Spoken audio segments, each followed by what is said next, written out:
बिस्मिल्लाहिर्रहमानिर्रहीम। अस्सलाम वालेकुम। उर्दू खबरों के साथ मैं हूं निशार असलम। शामिल करते हैं आज की हेडलाइंस। हमजा शहबाज ने रमज़ान शुगर मिल्स रेफरेंस में बरयत की दरख्वास्त दायर कर दी। दरख्वास्त कोड ऑफ क्रिमिनल प्रोसीजर 1898 के सेक्शन 265 के तहत दायर की गई। बरयत की दरख्वास्त का तरीक़ाकार नए ऑर्डिनेंस के मुताबिक नहीं, मरियम औरंगज़ेब। बयान हल्फी केस फ़राकीन पर तौहीन अदालत की फर्द जुर्म आयद करने का फैसला मौखर। इस्लामाबाद हाई कोर्ट का अंसार अब्बासी को जवाब अलजवाब जमा करवाने का हुक्म। ऐसा नहीं होता कोई 3 साल बाद जिंदा हो और अदलिया पर बात करे, चीफ जस्टिस। चीफ जस्टिस का कहना है कि एक अखबार की खबर ने अवाम के दिलों में वहम पैदा कर दिया है।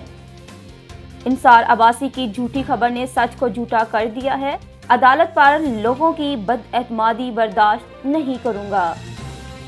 आज यहां रोक दिया गया तो सिलसिला चलता रहेगा, अवाम बदएतमाद होगी। अटॉर्नी जनरल की फ़राकीन पर फर्द जुर्म आयद करने की इस्तदा। अंसार अब्बासी और राना शमीम के बयानात में वाज़िया फ़र्क है। अटॉर्नी जनरल कहते हैं बयान हल्फी मीडिया में शाया कैसे हुआ, राना शमीम खुद ही बता सकते हैं।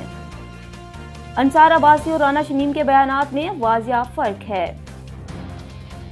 शहबाज शरीफ कहते हैं कभी इतनी महंगाई नहीं हुई जो इस वक्त है। हुकूमत ने हर घर को तबाहाल कर दिया है। अवाम हुकूमत को बद्दुआएं दे रही है। हुकूमत ने अवाम का जीना महाल कर दिया है। लोग 2 वक्त की रोटी को तरस रहे हैं।